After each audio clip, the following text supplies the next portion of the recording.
Ancient Rome, from its humble beginnings as a small settlement on the Tiber River to its vast empire that stretched across Europe, northern Africa, and beyond, has left an indelible mark on history.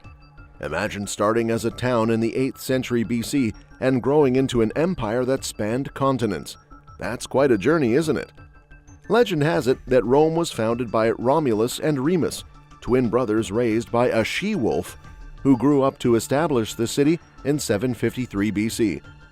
It began as a monarchy, but later became a republic, where power shifted from kings to elected officials called consuls.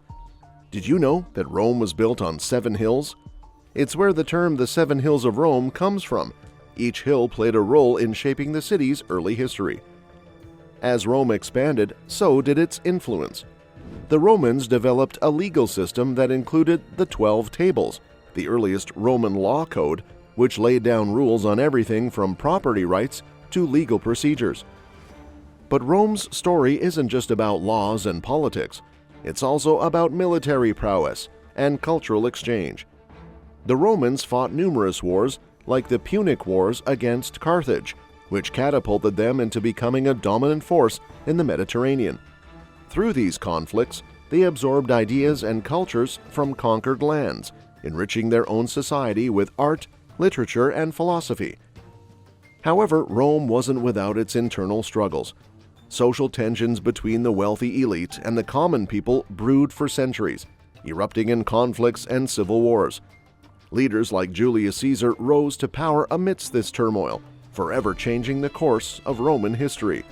After Julius Caesar's assassination, Rome saw the rise of emperors like Augustus, who ushered in an era of peace known as the Pax Romana, a time of stability and cultural flourishing. The Romans built aqueducts that carried water over long distances, revolutionizing urban life and public health. Their engineering feats, like arches and concrete, still awe us today when we visit ancient structures like the Colosseum. Yet despite its grandeur, Rome faced challenges that eventually led to its decline. Internal strife, economic troubles, and invasions by barbarian tribes all played roles in its fall. The empire fractured, with the western half succumbing to political upheaval and external pressures, while the eastern half, Byzantium, endured for centuries more. But ever wondered who ruled ancient Rome and shaped its history? Here's Crassus, one of Rome's richest men back in the day. He didn't just sit on his riches, he crushed Spartacus's rebellion and even teamed up with Caesar and Pompey in the first triumvirate. But did you know his venture against the Parthians ended in disaster? Caesar was not just a salad, but a conqueror of Gaul and Britain. Crossing the Rubicon wasn't just a river crossing, it sparked a brutal civil war against Pompey. The drama of betrayals, battles, and monuments galore, like Caesar's Forum and Basilica Julia. His life ended in a shocking conspiracy, making him a legend. On the other hand, Mark Antony, who is famous for more than just Shakespearean drama, fell hard for Cleopatra. Their love story played out against a backdrop of wars with Octavian and the Senate. The stuff of movies, right? It all ended tragically at Actium, where love and power collided. Cleopatra herself wasn't just a queen, she plotted, married, and fought for her kingdom and beyond. Her alliance with Caesar and then Antony shaped the fate of Egypt and Rome. A woman of ambition and courage till the end, facing death with a snakebite rather than surrender. And Agrippa, Octavian's right-hand man, led Rome's armies and built aqueducts and the Pantheon. And then there's Augustus, formerly Octavian, who turned Rome from a city of bricks to one of marble. He was a visionary who brought peace and prosperity to the empire. Tiberius, known for his military prowess, didn't have an easy reign. Suspicions and conspiracies haunted him, leading him to retreat to Capri. Caligula, on the other hand, was infamous for his tyranny and eccentricities, which ultimately led to his demise. And Claudius, often underestimated, conquered Britain and brought stability, despite messy marriages. Nero, the extravagant artist emperor, built grand palaces and blamed Christians for Rome's fires. His end came amid revolt and conspiracies, marking the end of an era. Vespasian and his son Titus rebuilt Rome after Nero's excesses, with monuments like the Colosseum rising from the ashes. Then came Domitian, a capable ruler despite his conflicts with the Senate. On the other hand, Trajan expanded Rome to its greatest extent, conquering lands far and wide, while Hadrian focused on securing borders and beautifying cities. Antoninus Pius brought peace, and Marcus Aurelius faced wars and plagues with stoic resolve. These emperors left an indelible mark on world history. However, Rome eventually crumbled, paving the way for a new era. If you're eager to explore more ancient history, be sure to watch our video, Major Events and Transitions to the Middle Ages. But for now, let's get back to the video. The empire's decline saw Commodus's indulgence and Severus's military prowess. Diocletian tried to stabilize the crumbling empire with reforms, but civil wars followed.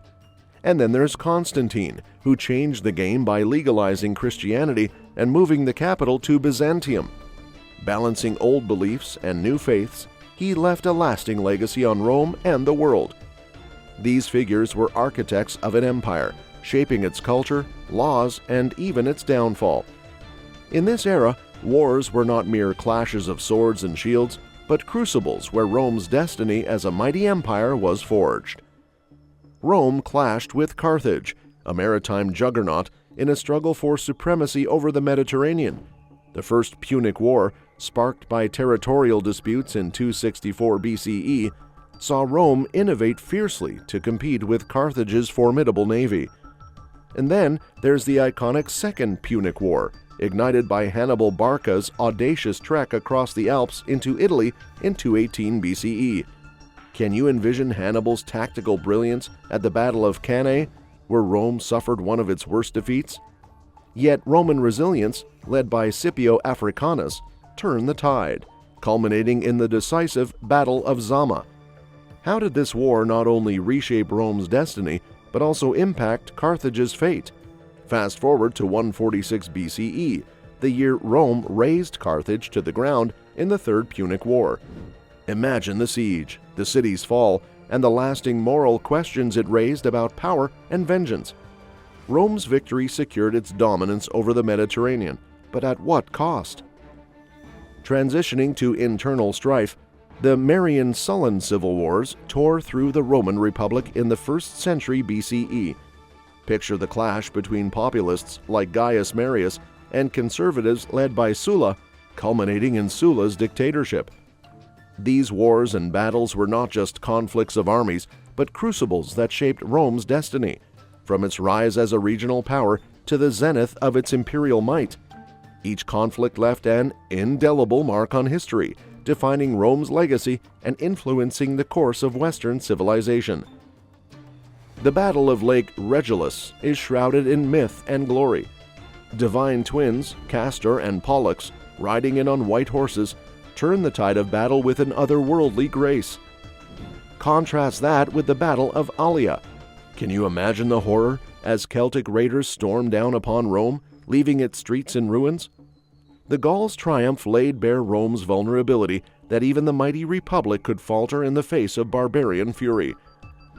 Then there's the Battle of Cannae, a tactical marvel orchestrated by Hannibal Barca. He was a genius at work, encircling and decimating a Roman force twice his size. What lessons in strategy! And yet, Scipio Africanus would later turn the tables at Zama, ending Hannibal's dreams of Carthaginian supremacy in the West. Fast forward to Julius Caesar at Pharsalus, facing off against Pompey in a clash that tore at the fabric of Rome itself. Imagine the tension on the plains of Pharsalus as disciplined legions clashed, marking not just a battle, but the birth of an empire under Caesar's iron rule. Then consider Octavian at Actium, where the fate of Rome hung on the waves of the Ionian Sea. Can you feel the sea spray as Octavian's forces, led by Admiral Agrippa, clashed with Antony and Cleopatra's fleet? The outcome would herald the end of the Republic and the rise of Augustus, Rome's first emperor. But amidst triumphs, there are defeats. The Teutoburg Forest, where Arminius, a Roman-turned-barbarian, led an ambush that bled Rome dry. The legion's screams echo through the trees, a chilling reminder of Rome's limits in the wilds of Germania. Or Boudicca's uprising at Watling Street, where Roman discipline quelled a rebellion that threatened Britannia's hold. The clash of cultures, the clash of wills, as Rome stood firm against the fury of a queen scorned. Those battles, etched in time, define Rome's journey from a city-state to a global colossus. They are more than tales of conquest and defeat. They are the crucible in which an empire's destiny was forged. Through them, we glimpse the resilience of a republic and the transformative might of the Roman Empire. In each clash, legends were made, empires were born, and history itself unfolded before our eyes. And that's it for now. If you're hungry for more ancient history, don't miss our video, Major Events and Transitions to the Middle Ages, where we explore how Rome's glory eventually faded. Subscribe, like, and hit the bell icon to stay tuned for more historical deep dives. Until next time, keep exploring the echoes of Rome's legacy.